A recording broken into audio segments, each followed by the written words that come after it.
for us board directors.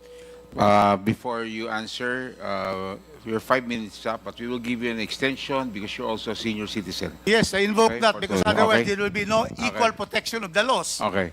If All you are right, going to proceed. give We will extend. Congressman Marcoleta and not me. Thank you for the Okay, 3 minutes. thank you. Otherwise, you violate the Constitution. Mr. Chairman, please. Please, attorney. No finding of any violation by And- NICA. Thank you, Mr. Chairman. Thank you. And since when did you have this memorandum allowing NICA to really go into the operations, go into the your distribution system and the influence of the Chinese in the NGCP? When did you have that NICA agreement? Mr. Chairman, Please. thank you, Mr. Chairman. Prior Okay. to this administration, we had been allowing NICA, ISAF to inspect our facilities. During this administration of President Marcos, we entered into a memorandum of agreement with NICA. And also during this administration, we allowed them, Mr. Chairman, to hold office in NGCP. Thank you, Mr. Chairman. So you're saying Proceed. that NICA, Mr. Chairman, can I proceed? You're saying that the NICA is holding office right there in your premises. That's what I said, Mr. Chairman. Wow. And Thank you. also, you mentioned about the ISAP. Do you have also agreements with the armed forces of the Republic of the Philippines? Mr. Chairman, with respect to the armed forces of the Philippines, we have agreements in the local level with respect to the protection of our facilities. And we also have an agreement with the armed forces of the Philippines with respect to reservists. We have reservists who are employees of NGCP who committed themselves to protect the transmission facilities. And Attorney Samboy here is a lieutenant colonel, of the reserve forces of the armed forces of the Philippines. Thank you, Mr. Chairman. So in all the operations from the time you started in 2008 up to now, has there been any derogatory report and you have been asked by the NICA, the armed forces, and all the intelligence bodies here that you have to be, there are violations in terms of possibility. We're talking about possibilities. Possibility of interference by these Chinese who are always intruding illegally in our West Philippine Sea, and which the Chinese has lost all 8 points in the International Arbitral Tribunal in Den Haag. Was there any to alert you? Because the NICA is the primary intelligence gathering and analysis of our country. Was there anything from the time you operated up to now that NICA has called your attention to violations? Mr. Chairman, there's none. We haven't received any notice from NICA, from ISAF, that we are violating security measures and laws. Thank you, Mr. Chairman. And my final question is to the President, President Anthony Almeida. You're under oath.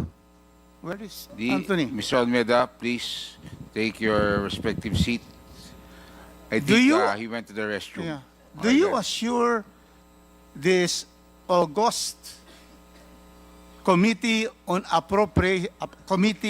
on franchise, with our distinguished members here present and the valued resource persons, can you state you're under oath that there is no possibility of interference from the Chinese in our operation, especially in the supply of electricity in this country, which was also stated by the chairman, no less than Henry C. Sr., that there is no possibility at all, and everything is fake news, that the Chinese can interfere and can black out the entire country.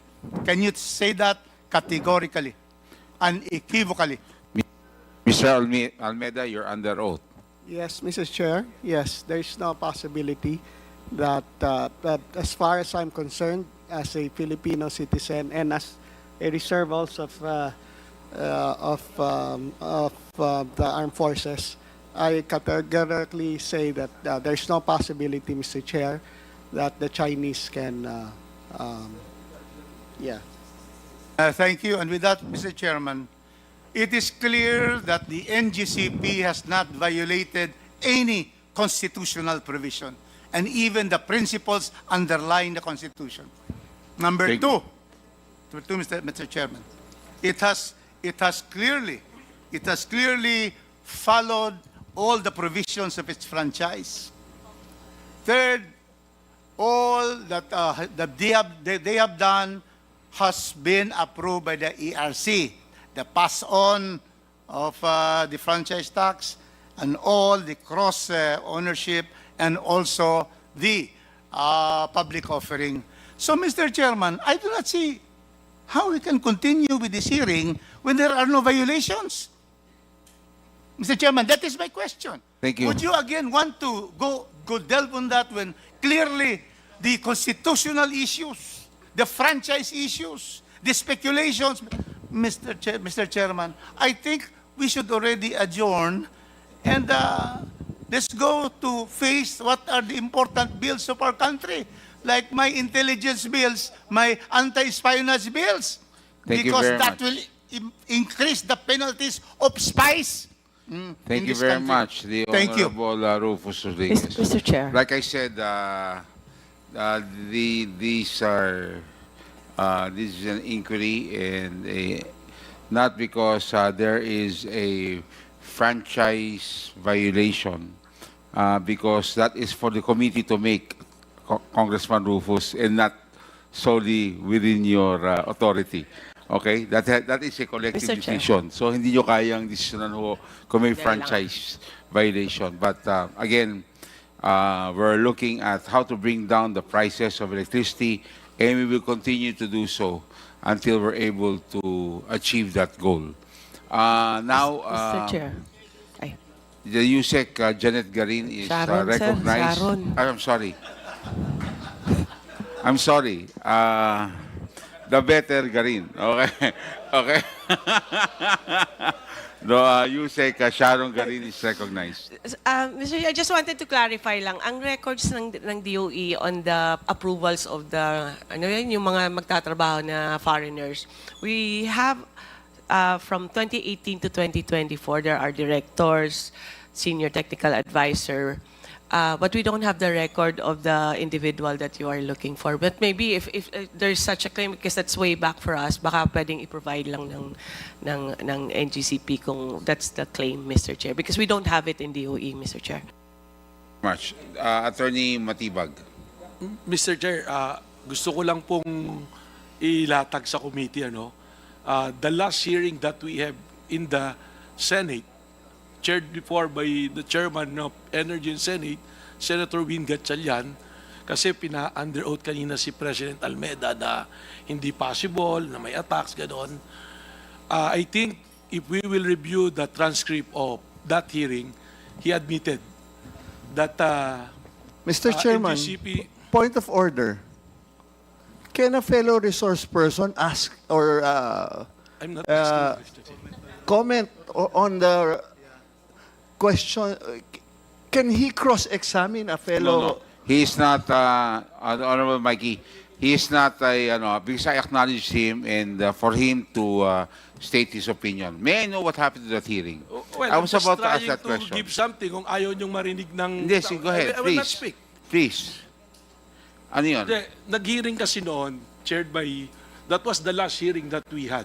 That was... Ano sabi ni, anong sinabi? Sinabi niya na... Point of order, everyday- Mr. Chairman. Ayun, Melvin. Attorney Eh, Matibag, pwede ba tapusin na ho Di ba po, natin? Mr. Chair, we are here to find the truth. Yes, correct.